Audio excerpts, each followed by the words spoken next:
O que acontece é que muitas vezes o professor está lá, imerso dentro do ambiente da escola, imerso dentro do dia a dia da escola, que ele não consegue olhar para fora da escola. Uma outra questão que eu sempre falo é que a escola é um ser vivo, né? E que fica preso ali dentro daquelas 4 paredes dos muros da escola. E ela nunca vai para fora, né, para ver o que o mundo tem a oferecer para ela. Ela não se comunica com a sociedade à volta da escola. Ela não olha para fora da escola, ela só olha para dentro da escola. Enquanto a escola estiver assim, ela não vai mudar e não vai usar tecnologia, não vai usar recursos mais completos para usar, né, para ensinar suas crianças com toda a bagagem que a gente tem hoje de recursos disponíveis.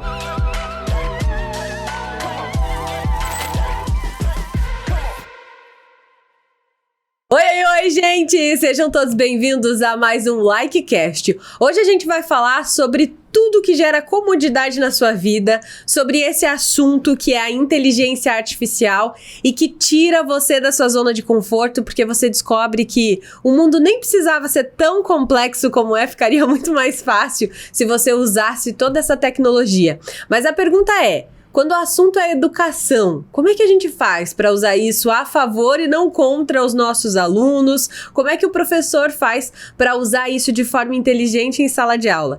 Eu nem imagino a resposta, mas eu sei quem tem ela. Josemar do Nascimento, seja muito bem-vindo. Obrigada. É uma excelente pergunta, né? Para onde a gente vai? Como é que a educação vai lidar com essa tecnologia que está aí presente a cada dia na nossa vida, né?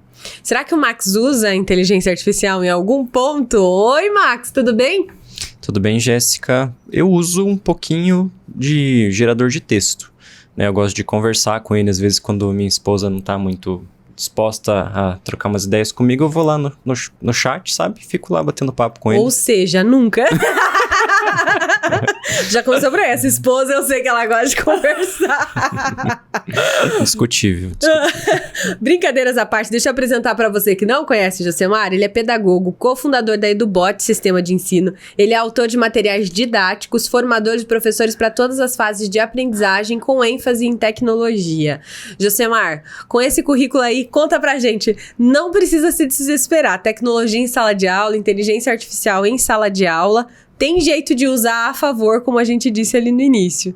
Exatamente. A tecnologia, muita gente trata ela como um bicho de 7 cabeças dentro da escola, né? Alguma coisa que vai atrapalhar o trabalho do professor. Mas a tecnologia, ela não veio para isso. Ela veio para ser uma ferramenta de apoio, né? Eu sempre falo que tecnologia, ela é uma extensão do nosso corpo. A gente no passado, a gente não tinha, por exemplo, a caneca para beber água. A gente fez uma caneca para poder beber água em qualquer lugar, né? A gente tem a geladeira para conservar a água, para a gente não precisar ficar indo buscar na fonte toda vez que a gente quer beber água. Então, todas as tecnologias, elas vêm para ser uma extensão do nosso corpo e para facilitar a nossa vida. A inteligência artificial, ela vem para facilitar a vida da nossa mente, né? Então, muitas vezes a gente tem uma ideia, tem um conceito para ser trabalhado, mas muitas vezes a gente não sabe por onde começar. E aí a IA vem como uma ferramenta em que vai buscar e juntar todas as informações que ela tem disponível na mão dela, vamos dizer assim, na memória dela, e nos ajudar a resolver um problema que a gente traz para ela resolver, né? E a gente tem que saber fazer as perguntas certas para ela, para a gente ter a resposta correta, né? E tem também a questão do professor ser aquela profissão que antes tinha todo o conhecimento. Então, ele realmente tinha que passar esse conhecimento. E há algum tempo a gente vem discutindo que o professor, na verdade, se tornou um mediador dessa aprendizagem para que o aluno desenvolva tudo isso. Quando chega a IA, ele pode usar esse recurso também de alguma forma nessa troca de informação ou nem mediar mais, vai ficar a cargo do professor? Eu acho que é isso que assusta mais. Isso é algo que ainda traz muitos questionamentos, né? Como vamos colocar IA dentro da escola? Como é que a gente vai utilizar a IA para o aluno ter um ganho de aprendizagem mais completo? E aí, eu sempre falo para os professores, quando eu vou fazer formação de professores, é que o seguinte: a IA, ela pode te ajudar, professor, a preparar uma aula melhor para o seu aluno. Por quê? Porque muita gente limita o seu trabalho como professor pelo seu próprio conhecimento. E aí você acaba limitando o aprendizado das crianças por aquilo que você sabe, porque senão você fica desconfortável em trabalhar um conteúdo que você não domina. Verdade. Então, quando você usa a IA para planejar a sua aula, você pode usar a IA para se preparar melhor, para dar uma aula melhor para o seu aluno e você não limitar ele no conhecimento. Porque a IA vai poder te ajudar a aprender no processo. Então, o professor que usa a IA para aprender e depois aplicar a aula com seus alunos, ele vai ter um resultado muito mais efetivo na aprendizagem, porque as crianças vão olhar para o professor e vão ver que ele está detendo aquele conhecimento. Ele é um detentor do conhecimento porque ele vai mediar o processo, né? Mas muitas vezes o aluno nem sabe que ele usou a IA ali por trás para ele se aperfeiçoar e para ele trazer a melhor aula possível para o seu aluno, para a sua sala de aula. Eu acho que os professores ainda têm um pouco de medo porque eles não sabem muitas vezes usar, né? Exato. E a gente fala, é muito simples, né? Você vai lá e faz tal coisa, usa para preparar a sua aula. Mas tem algum exemplo prático do que você faria, Josemar, como professor, para um professor que está assistindo e que não tem nem ideia de como é que usa a IA para preparar uma aula, para colocar alguma coisa diferente em sala de aula? Como é que você faria isso de uma forma bem simples, assim, para quem não tem conhecimento ou tem um conhecimento muito básico? Beleza, vamos lá. Tenta imaginar você tendo que dar uma aula de um conteúdo que não é a sua área, né? Eu sou formado em pedagogia, não sou formado em biologia. Eu vou trabalhar um conteúdo de biologia, lá, células humanas, e quero trabalhar esse conceito com as crianças. Então eu vou lá no ChatGPT, por exemplo, ou em outra ferramenta de IA que você tenha acesso, e você pergunta para a IA o que é uma célula humana. Ok, ela vai me explicar com o conceito técnico dessa célula humana. Agora eu posso pegar essa mesma informação e pedir assim, como eu explico para uma criança de 7 anos o que é célula humana? Ela vai te trazer sugestões de como trabalhar isso com essa criança nessa faixa etária. Eu quero personalizar um pouco mais esse conteúdo. Eu falo as características dos meus alunos. Então, por exemplo, eu tenho um aluno que é cego e eu preciso explicar sobre célula humana para uma criança cega. Eu não vou poder usar imagens, por exemplo. Então, eu posso pedir sugestões de como dar uma aula para explicar a célula humana para uma criança que tem deficiência visual, para uma criança que tem deficiência intelectual, para um autista, para um aluno que tem alguma característica específica. E ele vai me trazer sugestões de como trabalhar com cada um desses alunos. E sugestões de como as atividades podem ajudar esse aluno. Então, trazer essas sugestões é algo que a IA tem uma base muito mais sólida de informação e ela tem acesso a todo o repositório humano, científico, né? A gente fala que a escola é onde a gente vai para buscar o conhecimento cientificamente estruturado. A IA, ela tem toda essa informação lá dentro. E ela pode te trazer todas essas sugestões de como personalizar o processo. E ao final de todas as perguntas, você pode pedir para ela assim, então me gera um plano de aula pronto que atenda todas essas características e atenda todos esses alunos. Ela vai te entregar tudo pronto, inclusive com as atividades de exemplo para você aplicar. Né? Isso de uma forma muito mais rápida e é como se fosse o seu consultor ali. Eu posso usar isso, então, de forma no dia a dia mesmo, de forma prática. Exatamente. E uma das coisas que a gente sempre tem que fazer com uma IA é se apresentar para ela, dizer quem você é. O que você faz? Qual que é a sua formação? Qual é a área de atuação que você vai fazer? Qual que é o público que você quer atender com aquela área? A área por quê? Porque ele vai gerar o agente, que a gente fala, o agente de IA, que vai te ajudar da melhor forma possível. Ele vai levar em consideração, por exemplo, quais metodologias pedagógicas que você conhece, quais são as áreas... eu quero trabalhar dentro da metodologia da espiral da aprendizagem criativa. Então, ele vai elaborar o plano de aula dentro dessa metodologia para você.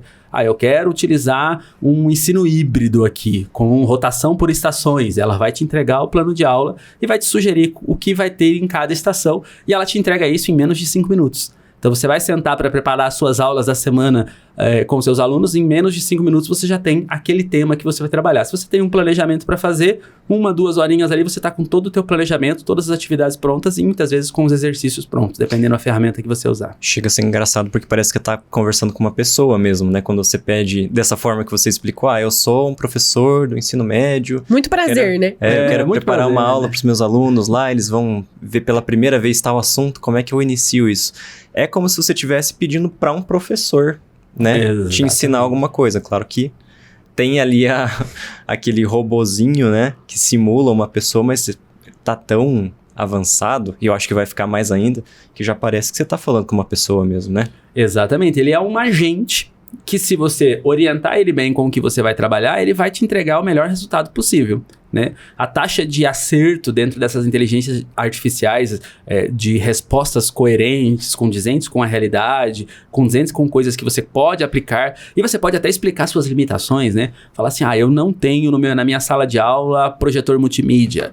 Como eu posso trabalhar com os meus alunos esse determinado tema se eu não tenho um recurso tecnológico na minha sala? Eu fiz isso lá no meu computador, no meu celular, e aí ele pode te ajudar e te dar sugestões de como trabalhar uma aula mais atrativa para a criança com aquele assunto, muitas vezes sem recurso nenhum, só com o basicão. Eu tenho uma folha de EVA, uma tesourinha e eu preciso trabalhar com 20 alunos esse assunto. O que eu posso fazer? Ela pode te trazer sugestões de como fazer isso. Então, ela vai ser literalmente um assessor pedagógico, né, que vai te apoiar no processo de ensino, e ela tem acesso a toda a base da pedagogia que tem disponível aí na literatura, né?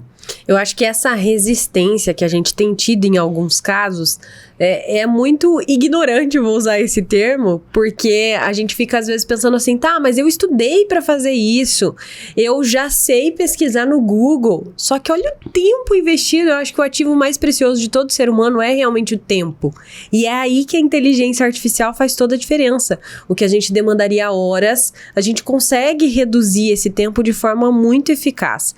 Aí a pergunta que eu te faço é que habilidade a gente precisa ter, como é que eu vou preparar o meu aluno, né, lá na ponta para que ele realmente use a inteligência artificial de forma adequada, porque você está explicando que precisa fazer as perguntas certas, se eu estou bem entendendo. Exatamente. O que precisa é você saber formular a pergunta. E muitas vezes você pode até não saber formular a pergunta especificamente, mas você pode perguntar o que você precisa ensinar. Você precisa olhar lá para o teu plano de aula, o seu planejamento que você pensou para o semestre, para aqueles alunos, e olhar para eu preciso ensinar esse conteúdo que está lá na Base Nacional Comum Curricular, por exemplo, né, da BNCC. Eu pego aquela habilidade e peço sugestão para a IA de como trabalhar aquela habilidade. E ele vai me entregar. Então, saber formular perguntas e analisar as respostas, esse é um outro fator que também é muito importante. Então, formular uma boa pergunta e analisar se a resposta é coerente com o que você quer, são as habilidades essenciais desse mundo digital, né? E, obviamente, saber também, aos poucos, ir conferir essa informação, porque a IA pode errar. Ela é uma mente, né? Quase como uma mente humana. A mente humana também erra. Ela não é precisa. Quantos professores muitas vezes erram no seu processo de ensino porque não entenderam um determinado assunto da forma correta? Ou, muitas vezes, ele não soube formular a própria pergunta para ele mesmo na hora dele planejar a aula, né? Então, essa saber formular boas perguntas é a habilidade que a gente, como professor, precisa saber e precisa fomentar isso nos alunos.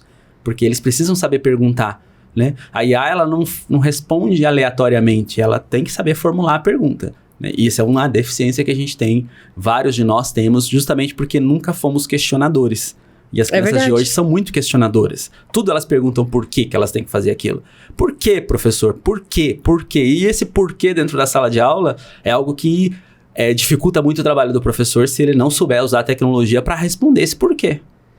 Eu lembro que na época da escola, além de a gente não precisar ficar perguntando o porquê, às vezes a resposta do porquê é: não te preocupa que você não precisa saber disso agora. Né? Por que eu preciso estudar a fórmula de Bhaskara? Exatamente. A gente ficava no ok, né? Não ficava incomodando o professor nesse sentido. A relação do professor e do aluno mudou. Aí a pergunta que eu te faço é: quem que prepara o professor, então, para ele atuar dessa forma com inteligência artificial? Aonde que ele vai buscar esse conhecimento? É uma formação que ele mesmo tem que ser ativo nesse processo de conhecimento? Um primeiro passo que o professor tem que dar é buscar, né? Buscar as ferramentas, olhar para essas ferramentas e buscar capacitação para usar essas ferramentas, né? Quem está na gestão, muitas vezes, de uma secretaria de educação ou de uma escola, tem que procurar capacitar os professores e mostrar essas oportunidades. O que acontece é que muitas vezes o professor está lá, imerso dentro do ambiente da escola, imerso dentro do dia a dia da escola, que ele não consegue olhar para fora da escola. Uma outra questão que eu sempre falo é que a escola é um ser vivo, né? E que fica preso ali dentro daquelas 4 paredes dos muros da escola.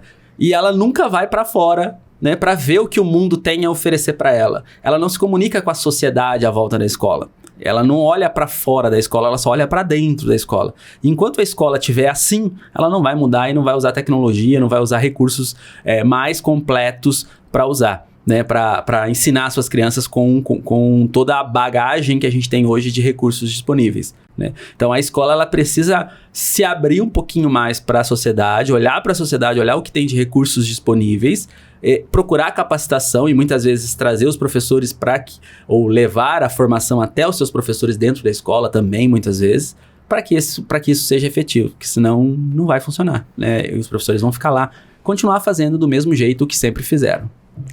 Eu acho que, mudando um pouquinho de assunto, todo mundo já deve ter se perguntado se a inteligência artificial vai tomar o meu trabalho, né? Se o que eu faço hoje, um robô vai estar fazendo daqui 1 ano, 2 anos, 5 anos. E quando a gente fala de conhecimento, de ensinar, hoje a inteligência artificial se apropria do conhecimento humano para ensinar outros humanos, né? Será que em algum momento ela vai ser capaz de gerar conhecimento para que a gente não tenha necessidade mais de criar esse conhecimento? Ou seja, será que em algum momento o professor, o pesquisador, enfim, essas pessoas têm que se preocupar e se preparar para mudar de função de repente? Ou você acha que não é esse o caminho? A gente tem uma resposta para isso, uma previsão sobre isso? Existem várias profissões que estão sendo substituídas por IA, né? A gente vê aí falar de, por exemplo, carros autônomos que usam IA por trás, ou seja, substituir o motorista. Não precisa motorista dentro daquele carro, né? Tem países que já adotaram táxis autônomos, Ubers autônomos, carros que andam sozinho pela rua, você chama ele pelo aplicativo e chega um carro sem motorista. Então, é uma profissão que é substituível? Por quê? Porque a gente dirige no piloto automático o carro, né? A gente não para prestar atenção no que está fazendo na direção. A gente simplesmente dirige. Então, como é uma ação automatizada, que o ser humano já faz de forma automatizada, é muito fácil de uma máquina fazer. Agora, quando fala de gerar o conhecimento, eu sou um pouquinho mais cético quanto a isso, mas o que eu vejo é que muitos pesquisadores, né, que não geram hoje muito conhecimento, academia que não gera muito conhecimento, universidades que não geram muito conhecimento novo e ficam só replicando conhecimentos antigos, essas academias e esses professores podem ser substituídos sim, né, por uma inteligência artificial que vai ser mais produtiva, né? Agora, o professor, ele vai ser substituído por uma IA totalmente? Não, ele vai ser substituído por um profissional que muitas vezes vai resolver o trabalho que 10 não conseguem fazer, e com ele usando IA no processo. Então, ele pode tirar, vamos dizer assim, alguns profissionais do mercado, mas vão entrar outros com habilidades diferentes. E essa é a principal característica que a gente precisa. Professor é um caso, depende muito do perfil do professor. O professor que está no piloto automático, sendo um professor no piloto automático, replicando o que ele sempre fez, olhando para o planejamento dele de 20 anos atrás e querendo fazer do mesmo jeito, achando que o aluno vai ser sempre aquele aluno que vai ficar sentadinho na fileirinha fazendo as atividades. Não é mais assim, né? E isso já mudou faz um tempo. Hoje a gente já percebe as crianças não prestando atenção. Muita gente com laudo de TDAH, de alguma coisa, de déficit, de algum processo de aprendizagem, simplesmente porque as crianças não conseguem ficar sentado dentro de uma sala por 4 horas prestando atenção numa pessoa fazendo a aula do jeito que ela sempre fez. Então, essas pessoas, a tendência é que sejam substituídas por máquinas. A gente já observa a aprendizagem das crianças muito mais digital do que presencial. Dentro da escola, ela aprende muito menos do que ela assistindo no YouTube. Você vê que antes a gente perguntava para as crianças qual era a aula favorita. Qual que era a sua aula favorita? Educação física. Educação física. Qual que é a aula favorita hoje? A maioria é com tecnologia. Qualquer robótica, uma que robótica, programação, aulas que envolvam o uso de tecnologia. Porque ele vê sentido nessa aprendizagem. Ele usa. Ele vai usar aquilo. Então, ele olha para a escola e ele vai lá e ele passa 4 horas estudando língua portuguesa, né? Conceitos que, para fazer uma redação, sendo que ele pode chegar no chat GPT e falar, preciso de uma redação que fale sobre determinado... Preciso de um texto de 10 páginas, 5 parágrafos, X caracteres, que fale sobre esse determinado assunto. Você consegue produzir. Ele vai olhar, ele precisa ter uma habilidade de leitura? Óbvio que precisa. Ele precisa ter uma habilidade mental de processamento desse texto, de interpretação de texto, com certeza, porque ele vai ter que ler esse texto e conferir se está tudo ok, se é aquilo mesmo que ele quer dizer, né? Com o texto que ele produziu, usando a IA como ferramenta. A IA é ferramenta. Assim como o Word foi uma ferramenta e a gente enfrentava... Os sinônimos, né? Você pega, por exemplo, quando você fez faculdade, vocês usavam computadores em sala? Não. Não. Quando eu fui para a faculdade de pedagogia, isso em 2010, eu entrei na sala de pedagogia, tinha 72 alunos na minha turma, eu era o único que levava computador todas as aulas. Todas as aulas. Nenhuma aula eu fazia no caderno, eu fazia tudo no computador. Você sempre gostou de tecnologia, né, menino? Sempre gostei. Eu mexo com isso desde 99, né? Como professor de tecnologia desde 99. Mas a gente observa que lá na aula de pedagogia, os professores tinham uma resistência, porque eu só estava com o computador ali, conectado à internet o tempo todo, perguntando coisas que não estavam no livro ou na apostila que o professor estava usando. Esse questionar do papel do professor, de você ter fontes que o professor não te trouxe, é algo que a tecnologia nos dá hoje. Hoje uma criança dentro de uma sala de aula aí do ensino médio, por exemplo, tem um celular no bolso. Todas as crianças têm. Tem. Não importa a faixa etária, não importa a faixa de renda, você vai em qualquer escola de periferia, tem lá uma criança com um celular no bolso, um adolescente ali. Esse cara vai conseguir prestar atenção num professor que segue o modelo tradicional de ensino? Nunca. E aí eu vejo assim que chega a ser incoerente a gente usar tanto a frase a escola precisa mudar, a educação precisa mudar, mas ela tá indo tão devagar. Essa mudança não tá acontecendo na velocidade que as coisas do mundo estão acontecendo. Para você que tá ali imerso na formação, na preparação do professor, em pensar a tecnologia, qual seria o caminho verdadeiro para que a escola mudasse e em que velocidade ela deveria fazer isso, Josemar? A escola, ela tá sempre em descompasso com a sociedade. O modelo de escola que a gente tem no Brasil hoje e no mundo todo e em vários lugares do mundo, ela está em descompasso com a sociedade. A sociedade muda muito mais rápido, as coisas mudam muito mais rápido. Se a gente parar para pensar o que mudou nos últimos 20 anos na sociedade, né? E agora o que você mudou dentro da escola, que ainda continua com os mesmos formatos, o mesmo layout, a mesma formatação da aula, né? De como a aula é dada, e até mesmo os conteúdos não mudou muita coisa, né? Isso a gente observa que não há muito o que fazer para a gente resolver isso de uma forma mais rápida, se não for mudando a própria formação dos professores. Tem que mudar lá na formação do professor, do pedagogo. Só que aí você enfrenta um problema. Quem que forma professores? Outros professores. Que foram formados por outros professores. E há quanto tempo esse professor está dando aula lá no curso de pedagogia, na licenciatura? 20, 30 anos, 20, 30 anos dando aula do mesmo jeito. Então, esse cara está formando professores que estão saindo do descompasso da sociedade. E a própria academia que forma, a universidade, as faculdades que formam professores não se atualizaram nesse processo. Então, você começa o problema lá na formação do professor. Beleza. O professor chegou na escola, foi para um laboratório, para uma escola tradicional, ele vai replicar o que ele estudou. Ele não vai fazer coisas diferentes. Então, eu culpo o professor? Não, eu não culpo o professor. O professor não tem culpa desse processo. Mas ele tem uma única culpa, de não buscar diferença. Então, o professor ele precisa buscar ser diferente. Lá na faculdade, para começar, mas aquele professor que chegou na escola também, e ele acabou de chegar lá na escola, ele tem que buscar a diferença para mudar a vida do aluno e olhar para a sociedade, parar de ficar olhando para dentro do umbigo da escola, né? Ele precisa olhar para fora da escola, olhar para a sociedade como um todo e participar de coisas que não estão dentro da escola, né? Talvez tenha uma coisa que pese também, não sei se você vai concordar comigo, é que o professor até um certo tempo ele tinha um papel mais de autoridade, eu acho, dentro da sala, né? Uhum. E aí sempre essa briga pela atenção do aluno também, de conseguir fazer com que as crianças e os jovens parassem de conversar, de fazer bagunça, de mexer no celular, de ouvir música, prestassem atenção na aula.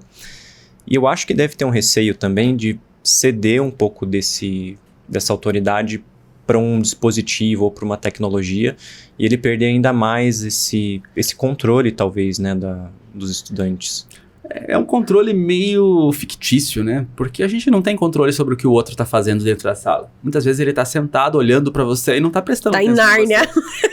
Ele tá offline. Ele tá olhando pra você lá na frente. Tá away. Tá lá pensando na morte da bezerra, como diria. Ignorando completamente o que você tá dizendo pra ele. Então o fato da criança tá quieta dentro da sala Pelo contrário, né? Quando a criança tá muito quietinha, pode ter certeza que ela não tá aprendendo. Uhum. Se ela tá sentada lá na carteira, Passiva, né? passiva, esperando que você entregue o conhecimento e enfie dentro da cabeça dela, isso não funciona. Já passou essa fase da nossa vida em que a gente ia pegar por osmose do professor o conhecimento na escola. Né? Isso não funciona, nunca funcionou, na verdade. Isso nunca funcionou. Os professores com quem eu mais aprendi eram que conseguiam me engajar na aula, né? Não que eu ficava paradinho prestando atenção, mas que eu participava de alguma forma. Quando você questionava, aquele professor que fazia você perguntar. Debate, nossa, adorava um debate. Seminário, você fazer o cartaz e trazer e apresentar para os colegas. Quando você participa da aula como um sujeito ativo, e aí entram as metodologias ativas no processo de aprendizagem, quando você é um sujeito ativo no processo de ensino-aprendizagem, você aprende de verdade. Agora, quando você é um sujeito passivo esperando que o professor ensine e coloque na cabeça, isso não funciona.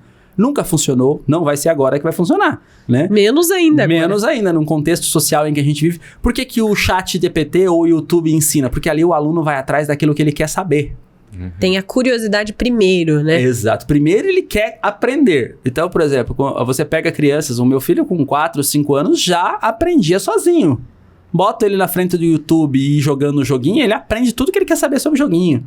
Tudo que é zona de interesse dele, ele vai aprender. O que a gente precisa na escola é usar as zonas de interesse das crianças para ensinar o que a gente quer.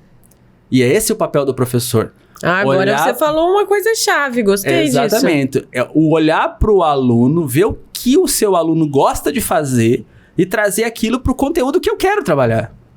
O meu aluno gosta de jogar jogos no Minecraft. Eu sou um professor de ciências biológicas, quero trabalhar biomas terrestres. Vamos construir um jogo do Minecraft biomas terrestres. Ensinar os conceitos que eu quero dentro do jogo que ele gosta. Dentro do... O problema, a maioria dos professores nunca jogou um jogo que as crianças jogam. Nunca perguntou para as crianças quais jogos elas gostam. E nunca foi atrás para olhar para aquele jogo que a criança gosta e ver se, o que eu posso usar aqui para ensinar esse conteúdo para a criança. As crianças aprendem idioma sozinha hoje em dia. Não é na aula de inglês da escola que ela aprende inglês. É com a Dora Aventureira. É com o jogo online RPG, com o Roblox, que as crianças pequenas jogam em grupo, coletivamente. Elas leem em inglês, porque a maioria desses jogos são em inglês. Elas navegam na internet em inglês, elas acessam vídeos em inglês. E não faz diferença nenhuma o idioma do material para ela. Ela olha para aquilo e aprende. Então, a maioria dos games é tudo em inglês. Game é em inglês, né? A palavra game é em inglês. Eles jogam isso o tempo todo e eles estão associados a idioma o tempo todo e estão aprendendo o idioma o tempo todo. Por que o professor de inglês, por exemplo, ao invés de ensinar o verbo to be, né? Que nem a gente aprendia lá no ensino médio, no inglês, né? O verbo to be e todas aquelas coisas que a gente aprendia dentro do... E todo ano aprendi o verbo to be, vamos ser sinceros. Exatamente. Do primeiro ao terceiro você tava no verbo to be, nunca saía do verbo to be. Tô brincando, eu tive ótimos professores. Mas você não saiu fluente em inglês depois de 3 anos aprendendo inglês na escola. É verdade. Né? Agora, muitas vezes, muitas das nossas crianças estão aprendendo depois de um mês jogando um jogo online com outras crianças falando um idioma em inglês, estão aprendendo mais do que se ela fosse para a escola aprender inglês. E isso é fato, a gente consegue observar isso com as crianças dentro da tecnologia. Por quê? Porque é zona de interesse, ela vai para um ambiente em que ela quer aprender aquilo ali, porque ela vai se comunicar com as pessoas naquele idioma, e ali eu posso ensinar outras coisas, posso ensinar matemática, posso ensinar português, posso ensinar ciências, posso ensinar qualquer coisa com tecnologia, né? E nesses mesmos jogos, nas mesmas ferramentas que eles estão acostumados a trabalhar. Então você vai num Roblox da vida e quer ensinar sistema solar, tem lá um simulador de sistema solar. Eles podem programar o sistema solar, eles podem fazer os planetinhas girarem. E aí você pode trabalhar toda a parte de a rotação, translação, os movimentos, o tempo que ele leva, o planeta leva mais tempo que o outro para dar a volta no Sol. Você pode trabalhar tudo isso na programação. Aí você coloca a matemática, o cálculo para fazer tudo isso você trabalha numa única ferramenta que as crianças gostam. Exatamente. E eu gosto muito quando você fala das metodologias ativas, que tem o offline também, né? Que você não precisa trabalhar, o desplugado, na verdade, é o termo, né? Que você pode trabalhar tanto com o uso do aparelho tecnológico, como trabalhar conceitos de tecnologia sem os aparelhos tecnológicos. isso é viável em qualquer disciplina e componente curricular que se fala, né, Josemar? Porque na época que eu estudei, hoje, acompanhando um pouco mais o seu trabalho na rede social, né? Já vamos deixar o arroba aí do Josemar para o pessoal seguir lá. Quando a gente acompanha um pouco disso, eu lembro de algumas disciplinas, e aí eu já estava no ensino médio, por exemplo, biologia, que a minha professora pedia muita maquete, muita coisa à mão na massa, e isso me fez gostar mais de biologia, querer ir para as áreas das biológicas. E você acha que isso funciona para todas as fases, esse tipo de ensinar tecnologia sem necessariamente ter o computador, que pode ser uma limitação em alguns casos? Exato. A tecnologia, hoje, ela não é mais só ferramenta. Ela também é um objeto do conhecimento. Então, para mim explicar, por exemplo, conceitos de programação para as crianças, como os softwares são construídos, como é que eles são programados, eu preciso começar desplugado. Porque o software, ele replica o pensamento humano. O carro autônomo, ele replica o movimento humano. Então, qual que é o algoritmo para trocar a marcha do carro?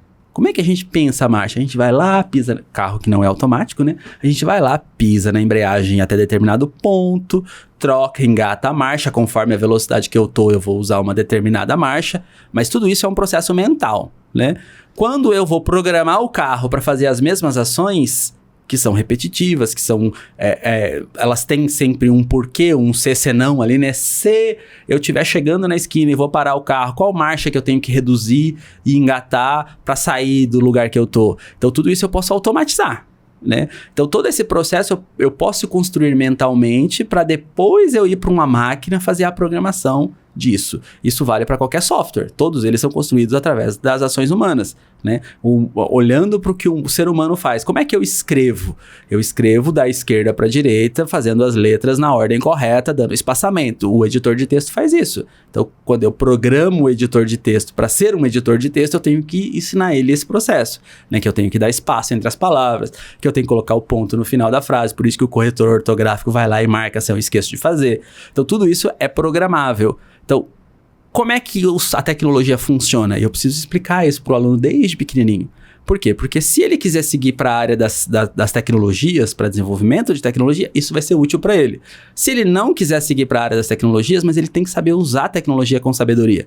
E aí entram os conhecimentos de como a máquina funciona, né? Eu fiz meu primeiro curso de programação em 1992, ganhei uma bolsa do Sesc ali e fui lá fazer um curso de COBOL. Aquela venenosa vai falar, Josemar, nasci em 91. Ele já tava... Eu já tava aprendendo programação. Então assim, né? Lá em 92, quando eu comecei a fazer programação, a gente olhava, eu aprendi como os softwares funcionavam. Isso eu tinha 12 anos de idade. Depois que eu aprendi como os softwares funcionavam, todos os outros softwares que eu aprendi sem curso algum, né? Eu olhei para o software e falava, opa, 10, 15 minutinhos olhando para o software, manipulando ele, eu consigo ensinar você como usar aquele software. E isso é uma habilidade que eu construí na idade certa. 10, 11 anos, é uma fase em que você já entra nessa parte da programação com as crianças maiores. Se você tiver trabalhado uma boa base antes, vai ser muito mais rápido esse processo de aprendizagem, né? Hoje eu consigo, por exemplo, ensinar qualquer programa de computador para alguém que eu nunca tenha visto. Eu sento na frente dele, 10, 15 minutinhos eu te dou uma aula. Quero ensinar o Max ali a operar o sistema que ele usa para gravar os vídeos aqui, por exemplo. 10, 15 minutinhos olhando para o software, manipulando ele, eu já dou uma aula para o Max de como usar aquele software. É assim que funciona. Isso é muito legal. E é algo que é uma habilidade que a gente constrói, né? Quantas pessoas têm dificuldade de usar um aplicativo novo que instalou no celular? Porque ele não entende como a tecnologia funciona por trás, como é que ele é instalado, como é que aquele software vai funcionar depois que estiver instalado. Quantas vezes você instala coisas no seu dispositivo sem saber, né?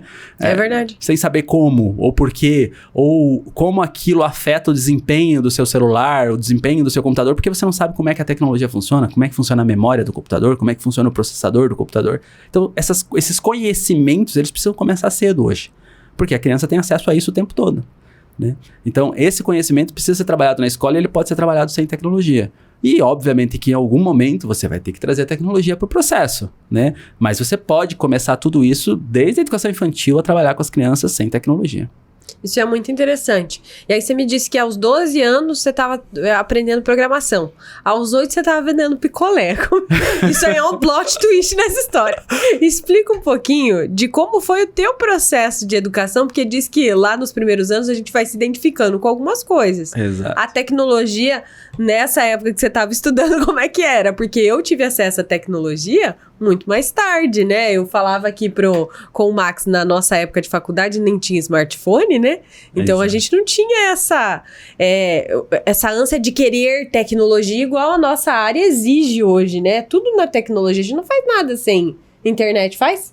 Não, quase nada, né? Praticamente tudo tá interligado, né? Porque é muito mais fácil, né? Fica tudo conectado. Tá. E lá, aquela sacana que vai falar assim, na pré-história, você marca como era. Tô de brincadeira. Eu venho da área rural, eu cresci na área rural até os meus 6, 7 anos, vim pra cidade com 7 anos de idade, e questões familiares, questões de saúde do meu pai, a gente teve que mudar pra cidade, sair da área rural. E aí eu vim vender picolé na rua, né? Vendi picolé por muito tempo. Mas uma coisa que a minha mãe conta ainda, né? Que antes disso, a gente morava na área rural ainda. E eu assistia TV uma vez por dia, à noite, no Jornal Nacional e a novela das 8. Era o que a gente assistia de TV em casa, não tinha TV livre acesso, porque a minha TV era bateria. Então, não tinha energia elétrica na minha casa. Quando a gente morava na área rural, a gente não tinha energia elétrica. Então, eu assistia a TV, o Jornal Nacional, e aí ela conta que quando eu tinha meus 5, 6 anos, eu já sabia a cotação do dólar, o preço da soja. Caraca. Se alguém perguntava, eu sabia tudo, porque eu assistia naquele horário que eu assistia o Jornal Estadual e o Jornal Nacional, né, naquela época ali, eu já gravava essas informações com mais facilidade. Eu era muito visual, sempre fui. Né, audiovisual, né? Se eu assistisse ou visse alguma coisa, eu decorava aquilo. Era muito difícil, eu não precisava estudar muito livro, ler jornal para saber essas coisas. Eu assistia e gravava. Então ela falava que alguém perguntava a cotação do dólar, eu sabia. Perguntava a cotação da soja, eu sabia. Perguntava informações sobre o que estava acontecendo no mundo todo, eu sabia. Pela TV, naquela época. Quando a gente veio pra cidade ali, eu tinha 7 anos, eu vendia picolé na rua e eu escutava muito as coisas à minha volta, rádio principalmente, onde eu tava escutando rádio, tinha lá o rádio nos ambientes onde a gente tava, era muito comum, né? Então eu cresci com isso, né? Quando a gente veio pra Cascavel, a gente começou eu ainda trabalhava vendendo picolé na rua, depois eu fui trabalhar fazendo sorvete na sorveteria. Nessa fase, quando eu estava aprendendo programação, eu estava trabalhando numa sorveteria já fazendo sorvete, então eu comecei fazendo isso lá dentro, né? Mas a gente tinha muito acesso a essas tecnologias tradicionais, rádio, TV, né? Rádio e TV foram os primeiros momentos de acesso à tecnologia que eu tive. E aí eu ganhei essa primeira bolsa. Primeiro eu ganhei uma bolsa para fazer o curso de MS-DOS no Sesc. A minha irmã ganhava curso de datilografia, eu ganhava curso de computação. Foi meio que natural, né? Eu ganhei essas bolsas, né? Eu não tinha dinheiro para pagar, a gente ganhava essas bolsas, né? Eu ganhei primeiro o curso de MS-DOS 6.22, depois o Windows 3.11, depois programação COBOL. Dos 10, 11 anos ali, eu fui aprendendo essas tecnologias e tendo acesso a elas, né? E a partir dali eu fui atrás, fui aprendendo sobre programação. Fiz mais alguns cursinhos de web designer, isso em 1997, por ali. Eu fui fazer curso de web designer, aprendi a fazer manutenção de computador sozinho, não fiz curso de nenhum de manutenção, aprendi a fazer isso, né? Comecei a ter os meus primeiros alunos ali em 98, aqui em Cascavel mesmo, dava aula particular em casa para as pessoas, de informática básica, né? Trabalhei com telemarketing de telemensagem, sabe aquelas telemensagem? Então, ali em 99... Você gravava com a sua voz de radialista? Não era com a minha voz de radialista. Eu era o cara que vendia o software para as pessoas fazerem. Então... eu achei que você era o cara que ficava ligando, tentando vender as coisas. Não. Era tudo... Eu já estava com automatização nesse processo. Né? Eu fornecia software de automação para telemensagem, né? Na época, para campanha política ainda por cima, telemensagem para campanha política. Né? E aí, esse processo ali de envolvimento, em 99 eu comecei a dar aula assim, de informática e fui trabalhar numa escola, num provedor de internet, trabalhei com um provedor de acesso discado, né? Eu era o cara que desconectava todo mundo a cada 2 horas para todo mundo conseguir conectar de novo. Né? Era como a internet funcionava ali na pré-história, né? Era como ela funcionava. Então eu trabalhei muito tempo com isso, né? Até 2007, quando eu entrei para o serviço público. Passei no concurso público, entrei como professor de tecnologia da rede municipal aqui de Cascavel. E aí eu entrei para educação, como educação mesmo, né? E fui fazer pedagogia, porque eu vi que eu estava atuando dentro da educação, tinha que me especializar em educação, né? Fui fazer pedagogia, me formei em pedagogia, virei professor, passei em alguns concursos como professor da rede aqui de Cascavel, mas sempre atuando com formação de professores na rede municipal de Cascavel e depois com tecnologias educacionais, né? Implantamos a robótica na rede municipal de Cascavel. Essa mesma robótica hoje tem em 16 redes públicas de ensino, 150 escolas, o mesmo projeto que a gente nasceu e criou aqui em Cascavel, né? E fomos para o setor privado aí em 2019. E estamos levando robótica aí para hoje 25 mil alunos espalhados Brasil afora. Né? E foi um processo natural, né? Só que no teu caso, você começou pela tecnologia e foi para a educação. Exato. Hoje, o professor que está na educação fica pensando, como é que eu vou fazer esse caminho para a tecnologia? Deve ser mais fácil? Eu sempre falo assim, é mais fácil você ensinar um bom professor a inserir tecnologia em suas aulas do que ensinar um técnico em informática a ser pedagogo. Isso não é uma habilidade nata da pessoa. Faz sentido. Normalmente o cara que é de TI é um cara de TI. Ele é introspectivo, ele não sabe falar muito bem, normalmente. Ele tem dificuldade de se expressar. Ele não gosta, né? Ele não gosta de lidar com gente, né? Ele prefere ficar lidando justamente com o computador. Né? Eu aprendi a lidar com gente vendendo picolé na rua. Olha lá. Vendendo picolé na rua. Eu era o carinha que vendia um carrinho de picolé 2, 3 por dia. Então, assim, eu saía pra vender, né? Então, segura venda, essa a parte lábia, comercial, a parte comercial eu fazia muito melhor do que a parte de TI. Quando eu entrei pra TI, eu me vendia como muito mais do que tecnologia. Depois eu fui aprendendo sobre tecnologia. Então, ser uma pessoa comunicativa facilita muito mais. Eu até brinco que a minha irmã fez magistério e eu virei professor primeiro que ela. Ela só foi fazer o concurso para professora e eu já atuava como professora há quase 5 anos. E ela foi fazer o concurso para professora depois disso. Mas ela tinha feito magistério primeiro, né? Eu acompanhei a formação dela no magistério, mas ela fez magistério depois de mim. Ela foi virar professora depois de mim, né? Então, assim, porque eu me comunicava melhor do que ela naquela época. Depois ela foi aprender a se comunicar e tudo mais. Eu já me comunicava muito melhor antes. Então, o professor ser um bom... saber falar com pessoas, lidar com gente... lidar com uma skills, né? Exatamente. Que a gente costuma dizer. O professor, ele tem que ter essa habilidade. Tem muito professor muito bom, que sabe se comunicar muito bem, mas falta conhecimento técnico. O conhecimento técnico é fácil de você resolver, né? A gente até capacita os professores para ensinar tecnologia. Agora, se o cara não é um bom professor, não adianta querer colocar ele dentro da tecnologia, porque não vai resolver o problema. O problema dele é outro. O problema dele é didática. Né? Dominar uma turma, colocar 25 alunos, 30 alunos dentro de uma sala e ter controle sobre essa turma, da didática para ensinar essa turma, de atrair a atenção desse aluno, é muito mais difícil do que ensinar com tecnologia. O professor que já tem esse domínio de sala de aula, para ele aprender sobre tecnologia é o próximo passo. Né? A gente tem professores aí que trabalham robótica nas escolas, professores que estão quase se aposentando e são excelentes professores de robótica. Né? É verdade. A gente tem experiências muito claras disso, professores aí de redes de ensino públicas e privadas, professores que têm muita experiência de sala de aula, que são excelentes na robótica. Por quê? Porque eles têm domínio de sala. E eles sabem olhar para as crianças e identificar a criança que está aprendendo de verdade. Né? Ele não usa a robótica como um passatempo, ele não usa a tecnologia como passatempo, ele usa a tecnologia como ferramenta de processo de aprendizagem. E a aprendizagem é processo. Se você não souber fazer um bom processo de ensino, você não vai ter resultado nenhum. Né? Eu vou até fazer essa pergunta polêmica pro Max, primeiro para você se preparar emocionalmente. Lá vem, que é polêmica, hein? Lá vem. Diga lá. A facilidade de aprendizagem para quem tá ensinando é melhor ensinar criança ou ensinar o adulto? Você aprendia melhor quando você era criança ou tem mais facilidade de aprender agora? Olha só, eu tenho mais facilidade de aprender agora, porque agora eu tenho a possibilidade de aprender coisas que eu quero aprender. Quando eu estava na escola, eu não tinha essa possibilidade. Eu tinha que estudar matemática, que eu nunca me dei muito bem. Tinha que estudar língua portuguesa, mas também não estava tão interessado. Assim, era um pouquinho melhor, né? Geografia, péssimo. Biologia, péssimo. Então, hoje eu aprendo mais, porque eu estudo o que eu gosto. Mas eu acho que a minha capacidade de absorver conhecimento era melhor quando eu era mais novinho, né? Hoje já a não gente tá pegava tão no boa. ar as coisas, né? É. A criança tem uma facilidade porque ela não tem o medo de errar. Eu acho que agora, eu, por exemplo, eu quero sempre acertar. Isso limita a minha capacidade de estar aberta a tudo e a todos. E os adultos acabam tendo algumas informações que talvez não eram propícias para aquele conhecimento que você está tentando aplicar. Eu, como docente de adultos, eu acho que eu queria ensinar as crianças.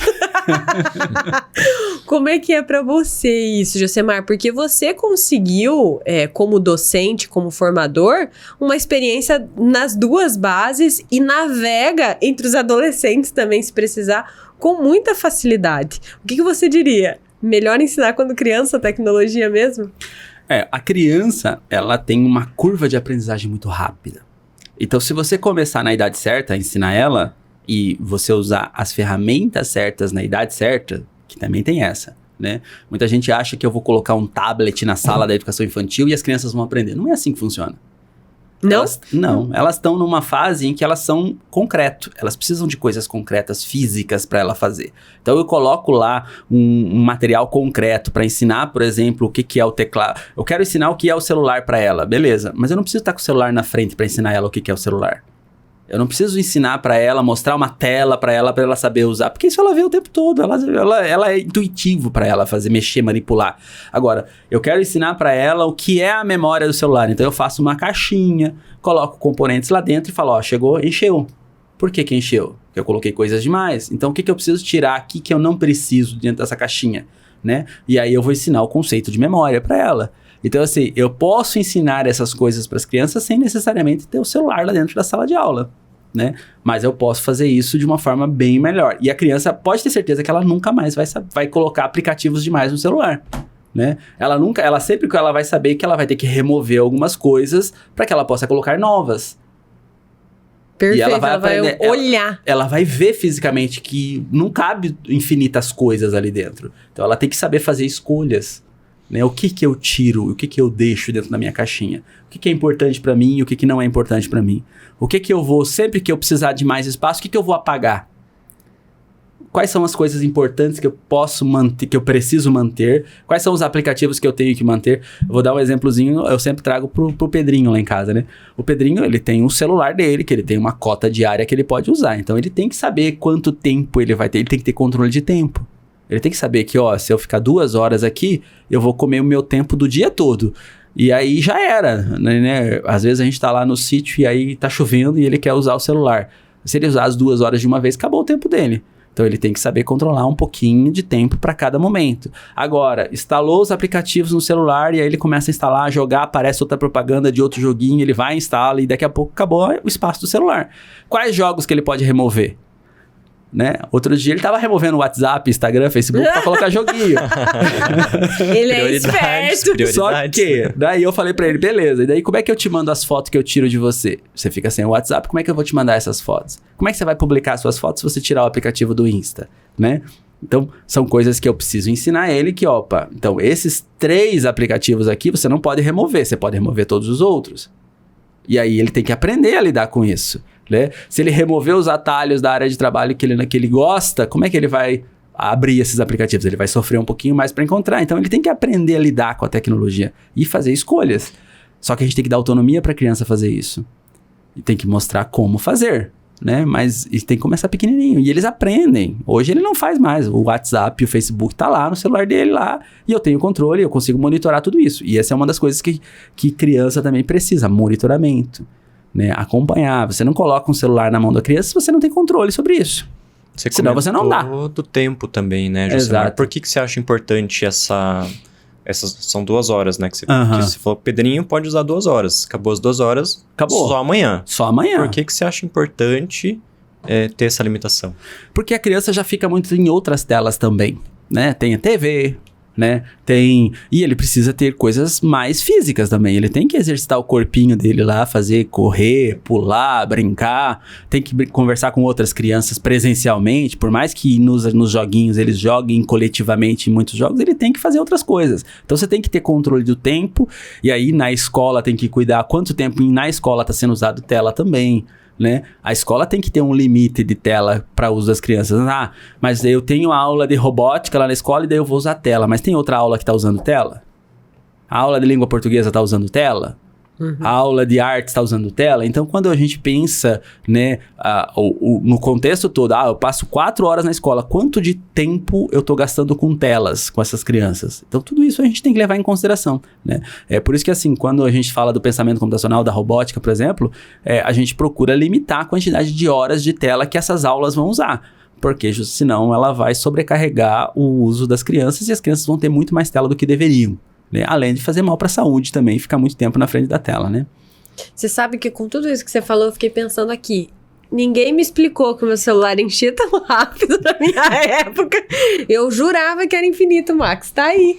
Aí, né? agora faltei essa aula. Comprando mais outro celular com mais capacidade, porque ela não aprendeu a limitar. Você vê, gente? Saiu caro essa conta. Outra coisa que eu quero comentar com você é que, além de tudo isso que você já contou pra gente, você também tá à frente de vários projetos para seguir compartilhando esse conhecimento. E você faz isso hoje na MOP, você faz isso através das formações junto com o projeto da EduBot, né? Que é aí a sua empresa. Como é que você se divide para continuar sempre atualizado? É extraordinário que você sabe na frente. Você tá usando IA, né, Josemar? Boa parte do meu tempo. Não é possível, ele tá sempre sabendo. E a gente tem muitas leis novas aí também, né, Josemar, em andamento, pedindo para que os professores realmente e as escolas se atualizem, as gestões se atualizem nesse sentido. Essa questão da atualização da educação como um todo, né? Todo dia tem regra nova, tem norma nova, tem coisas que precisam ser colocadas dentro da escola e que às vezes as redes não se atualizam na velocidade que deveriam, né? Por exemplo, computação é componente curricular há 3 anos já. O ano que vem vai fazer 3, né? Se você parar 2022, 2023, 2024 e 2025. Então, 2025 aí nós já estamos indo para 4 anos que computação é componente curricular. E tem muita rede que ainda não colocou na grade. Se você pegar inteligência artificial, tá para sair uma normativa aí de inteligência artificial dentro da educação. Como componente curricular também. Logo, logo vai ser componente curricular. Vai ter que ser trabalhado dentro da escola como um componente, assim como tem ciências, arte, português, matemática. Então, tudo isso faz parte do processo de aprendizagem. E aí, se eu não me atualizar, como é que eu vou orientar os professores, né? Eu faço formação de professores aí em todo o Brasil, né? Via EduBot, via sistema de ensino. Aqui na região oeste, a gente atende os 54 municípios aí como coordenador do grupo de trabalho em computação. Então, a gente procura orientar os municípios e a gente observa que as redes ainda estão muito devagar nesse processo, né? A gente teve aí também no ano passado a aprovação da Lei 14.533 que define educação digital como um componente obrigatório, tem que estar na grade, tem que ser atendido 100% dos alunos, não só contraturno, como a maioria das redes fazem, né? Tem que estar na grade para atender 100% dos alunos e as redes ainda não se adequaram. Então, as escolas estão muito atrasadas nesse processo de implementação de tecnologia como componente curricular. Tem muita gente que acha que porque tem um laboratório lá, está atendendo, mas não está. Por quê? Porque não está tratando a tecnologia como componente curricular, ele está tratando a tecnologia como ferramenta somente, né? E somente como ferramenta não é o caminho. O caminho é tratar ela como um componente que precisa ser estudado, que precisa ser trabalhado e que o professor precisa ser capacitado para aplicar, né? E isso a gente tem procurado fazer aí com várias capacitações na região. Quando a gente fala dessa não adequação, o motivo é financeiro? Existe um desafio financeiro para que as cidades se adequem a isso? Ou é outra questão, Josemar, é a falta de procura? Tem 2 fatores principais que levam as redes a não estarem atualizadas nesse quesito. Primeiro é priorizar, né? Não há prioridade por parte de muitas redes de ensino para a implementação de tecnologia dentro da escola, né? Eu falo como eu fui coordenador do Programa Educação Conectada do Governo Federal e desde 2017 a gente tem falado sobre isso. Que olha, a computação vai ser um componente curricular. Lá em 2017 a gente já falava isso para as redes. Se preparem, né? E muitas redes não se prepararam para colocar tecnologia como um componente curricular. E aí chegou 2022, veio a lei lá obrigando a colocar. Pronto, agora não tem como escapar, tem que ser. A partir do próximo ano, se não tiver na grade, vai perder recurso do Fundeb. E aí? Do Fundo de Manutenção da Educação Básica. Se você não tiver computação na grade, você vai perder dinheiro. Então, as redes precisam correr atrás. Então, falta de priorização, Muitas vezes quem está na gestão da rede não conhece tecnologia e tem medo da tecnologia muitas vezes, né? Tem medo, os mesmos medos que os professores que estão em sala têm, né? De que Esse contraste de geração mesmo. Exato, né? Isso é muito comum. Então você tem muitos gestores de educação que têm medo da tecnologia ser um substituto do professor, e não é isso, não é esse o papel da tecnologia. Desconhecimento das regras. Então tem muita gente que sabe que já veio esse componente curricular para ser trabalhado, mas não sabe como é que implementa isso na prática. Então, e muitas vezes não procura informação com quem tem essa informação para poder repassar para eles. Então, pode ser um dos fatores. Então, esses 3 elementos aí são os principais. O recurso financeiro é o último caso, né? Recurso financeiro para colocar computadores, para colocar tecnologias. E aí vem muito dos preconceitos estabelecidos. Muita gente acha que para colocar tecnologia na grade eu preciso gastar uma fortuna com computadores para pôr nas escolas. Tem muita gente que ainda acha que precisa ter um laboratório com 30 computadores para trabalhar a computação na escola. Não é isso, né? Os conceitos são diferentes. É possível trabalhar a tecnologia com poucos equipamentos dentro da escola. Ou é possível trabalhar a tecnologia, por exemplo, com um laboratório de robótica e não com um laboratório de informática básica, né? A informática básica passou esse tempo. Muita gente acha que ainda se fala de colocar computação na escola é inclusão. Não existe mais inclusão digital. Todo mundo está incluído digitalmente. Sim. Tem acesso à tecnologia fora da escola, né? Quando a gente falava lá no começo desse século, né, a falar sobre ter que ter o laboratório de informática, é porque as pessoas não tinham em casa. As pessoas não tinham uma máquina muito mais potente que qualquer computador na sua mão, né? Que é o celular. O celular tá aí. Todo mundo tem acesso a um celular hoje. É muito raro você ver uma pessoa que não tenha pelo menos um smartphone basicão que vai dar acesso à tecnologia para essa pessoa. Então, vai dar acesso à internet. É muito raro você ver alguém que não tenha acesso à internet. Se ela não tem, é porque ela não quer. É mais fácil uma pessoa não ter um telefone fixo do que ela não ter internet hoje. Já foi o contrário. Mas hoje é exatamente essa realidade. Hoje em dia eu não tenho um telefone fixo em casa, mas tenho internet. Eu não tenho... o telefone fixo, por exemplo, é pouco usado. Quem faz ligação no celular? É muito raro alguém fazer uma ligação no celular. Inclusive, vou fazer um apelo para todas as operadoras de telefone pararem de fazer ligação, por favor, obrigada, né? Porque não tem necessidade, pessoal. Manda um WhatsApp, gente. Manda um WhatsApp, manda um SMS, qualquer né? Coisa, né? Mas parem de ligar, por favor. Parem de ligar, ninguém entende. Sinal de fumaça é melhor.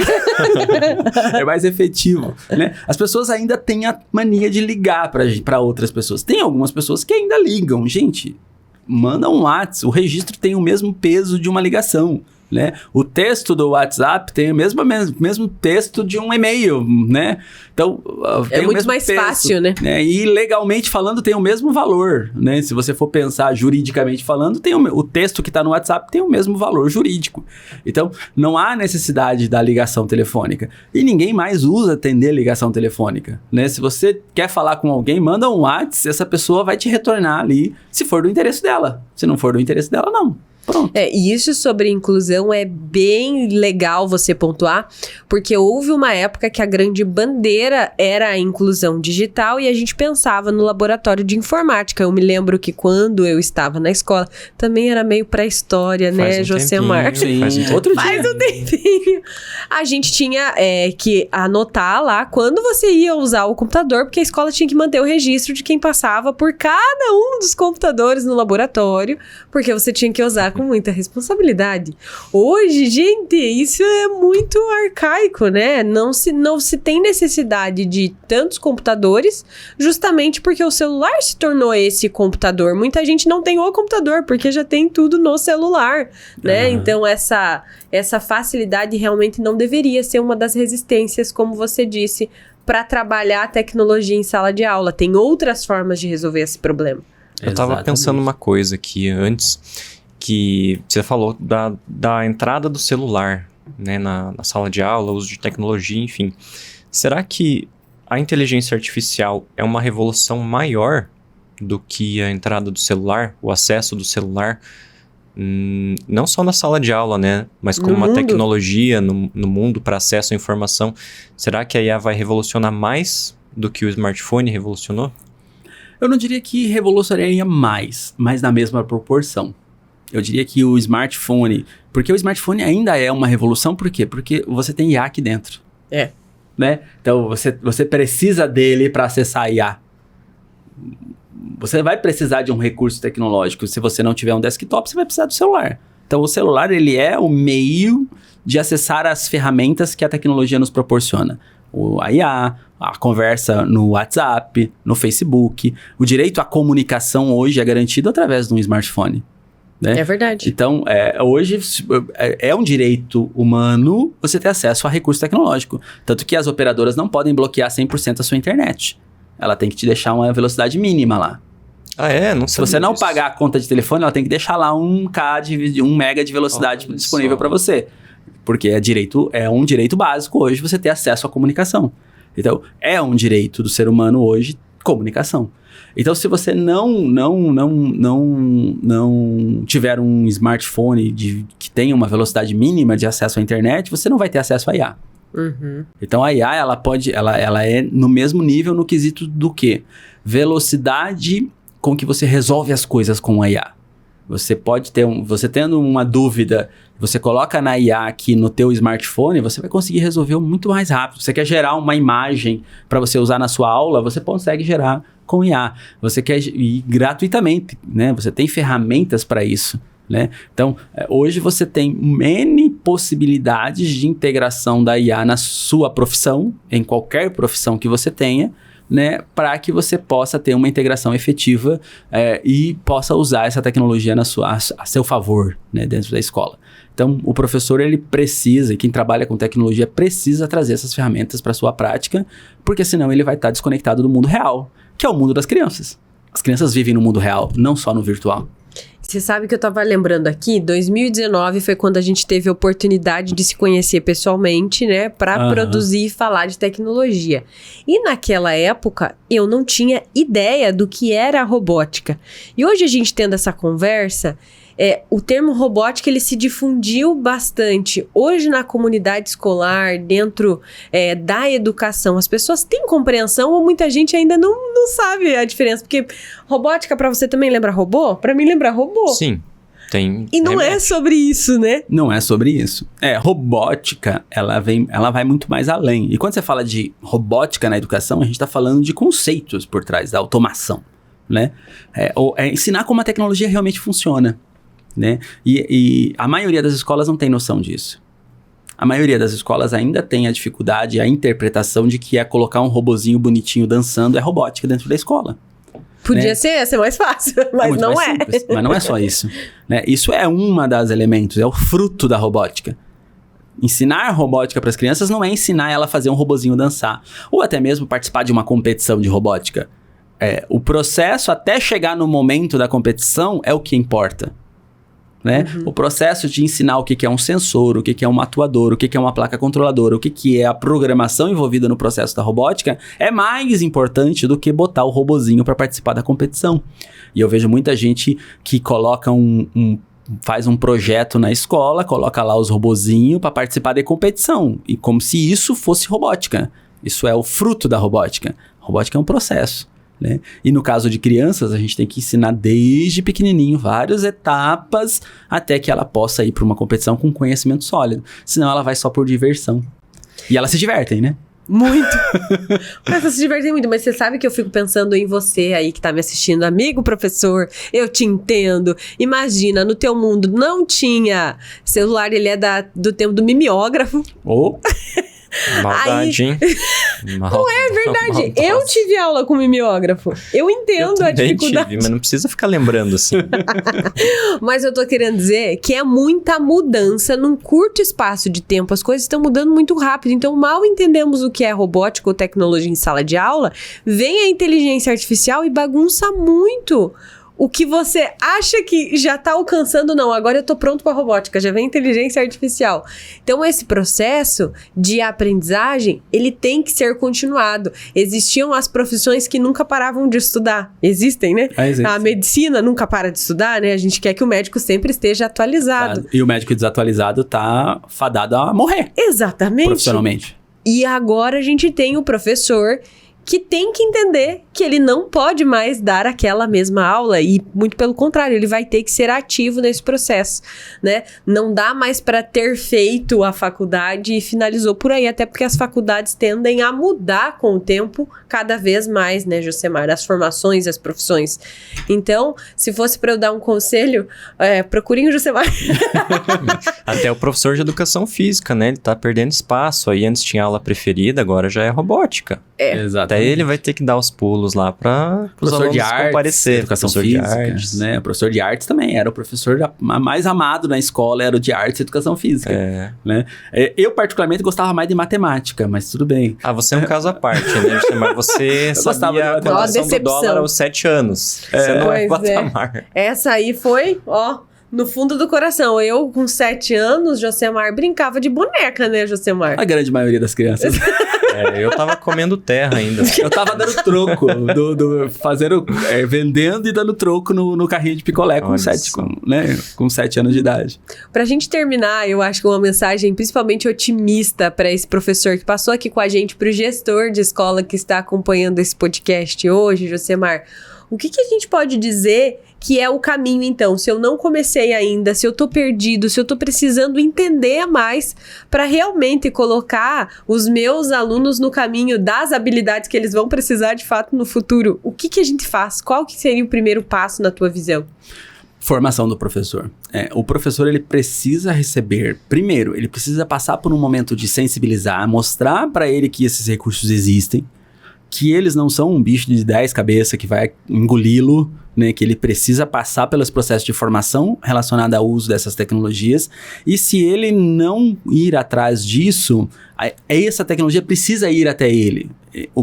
Quem está na gestão de educação, quem está dentro da escola, os diretores de escola, tem que procurar trazer informação ao professor, né, para que ele possa se preparar. E o professor precisa ir atrás mesmo, ele precisa buscar a tecnologia, ele precisa entender que a tecnologia não é um inimigo dele, ele é um amigo, um aliado, que vai ajudar ele a entregar as melhores aulas possíveis para os seus alunos, né? A tecnologia, ela é a ferramenta hoje que melhor entrega conteúdo para as crianças, né? E o professor precisa trazer isso para dentro da sua prática, ele não pode fugir disso. Porque senão ele vai ter alunos cada vez menos atentos à sua aula, menos prestando atenção no que ele fala, aquele aluno offline dentro da sala de aula, né? Que não vai prestar atenção no que ele está falando, porque aquilo não faz sentido para essa criança.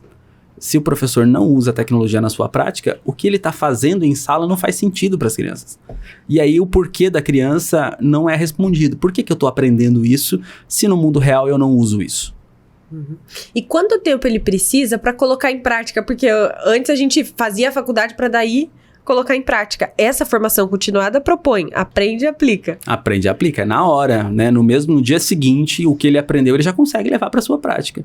Na hora que ele estuda, por exemplo, sobre IA, as ferramentas de IA que tem à disposição para ele, né? Eu tenho feito formações em vários municípios aqui da região oeste, principalmente aqui da região oeste, em que o que a gente mostra para os professores ali é o que ele vai levar para o dia seguinte, quando ele for fazer o plano de aula dele. Ele já consegue aplicar aquilo lá no dia a dia, né?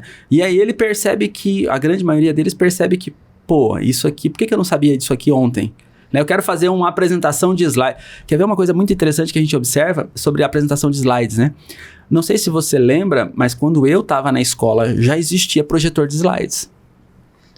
Já existia, eu sou mais atrasada, Josemar, na minha escola lá os cartãozinhos assim, o slide, aquele de transparência, né? Não, tinha o projetor de slides mesmo, que passava vinha os tubos com os slides pequenininhos, quadradinhos, que o professor passava no projetor. Na minha escola não tinha isso, não. O projetor de slides... Eu conheço o que você tá falando, mas na minha escola não tinha. Mas isso aí já existia e vinha com temas específicos. Às vezes ficava na Secretaria de Educação, verdade. A escola pedia, eu preciso trabalhar ciências, daí vinha lá o projetor com a reprodução humana, com temas específicos para serem trabalhados. É o mesmo slide que a gente usa hoje no PowerPoint.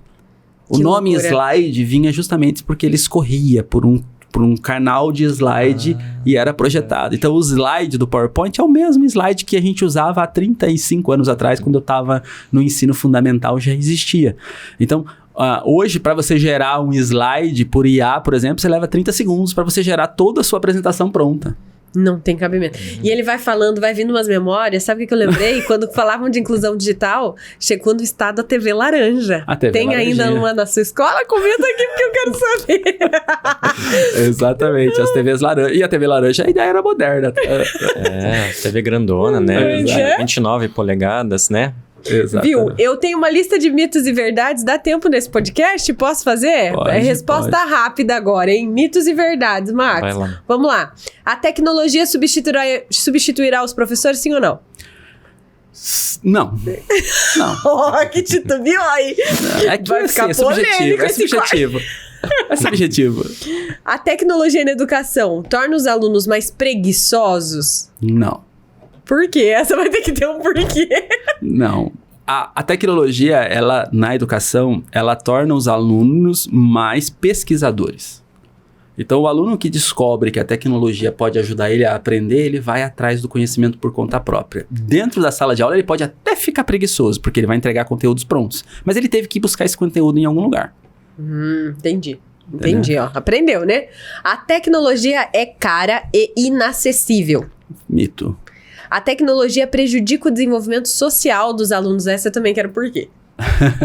Porque todo mundo diz que quem fica muito na tela vira antissocial, né? Porque a gente associa a tecnologia à tela. E não é, como você já explicou. Não, a tecnologia, ela é uma ferramenta de interação social. É verdade. Ela é uma ferramenta de interação social.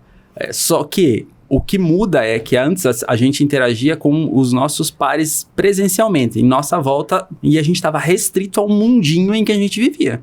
O mundinho da escola, o mundinho da igreja, o mundinho do bairro, aqueles amigos próximos. Hoje eu consigo interagir com pessoas de qualquer lugar do mundo. É verdade. Inclusive aprender idiomas pela internet, pelas redes sociais. Então assim, uma criança... E detalhe, né? A criança, ela tem o mesmo valor social, aquela amizade online que a gente dava para aquele amiguinho que eu visitava todo dia, ali do lado de casa, né? O vizinho. Então, a mesma interação para eles é a mesma coisa. Sabe aquele meme da explosão? Fez na minha cabeça. Eu uso rede social todo dia. Como é que eu faço uma pergunta dessa, Josemar? Claro que tecnologia é algo para socializar, pessoal, óbvio. Né? Comprar computadores e tablets é tudo o que a escola precisa para usar a tecnologia? Não.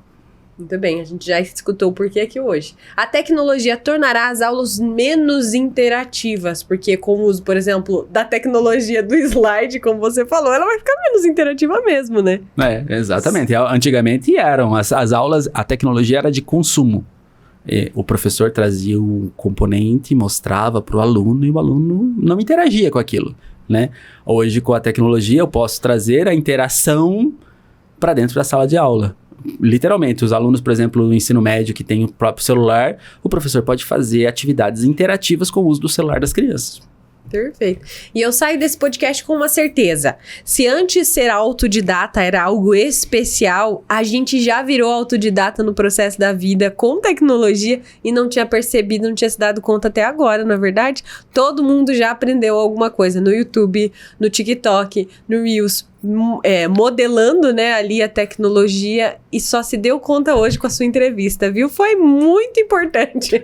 Isso aí, a tecnologia, ela é meio objeto do conhecimento e ela é algo que, assim, não tem como a gente fugir dela mais, né? Perfeito. Você é autodidata, Max? Eu acho que sim, Jéssica. Eu gosto bastante de estudar, que nem eu tava falando. Hoje eu aprendo mais porque justamente eu estudo coisas que eu me interesso, né? Diferente da escola que eu tinha que aprender aquilo para tirar uma nota, para passar de ano. E às vezes só para tirar nota, porque você nunca mais usou aquilo na sua vida. Mas a fórmula de Bhaskara, infelizmente, ficou lá atrás. Então, eu acho que sim. Acho que eu sou autodidata. Muito bem, Josemar, queria muito agradecer você ter aceito o nosso convite de estar aqui. E quero dizer que não deu tempo de falar nada de robótica, você vai ter que voltar. Arruma essa agenda. A gente marca outro dia. Muito obrigada, Max. Ótima participação, muito obrigada para você também. Obrigado, Jéssica. Obrigado, Josemar. Até a próxima. E você aí do outro lado, a gente se vê em breve com mais conteúdo aqui no LikeCast, esse podcast que te ajuda a melhorar a sua mentalidade e a ser melhor aí no seu dia a dia, na sua vida mais produtivo. Eu te vejo de novo, até mais.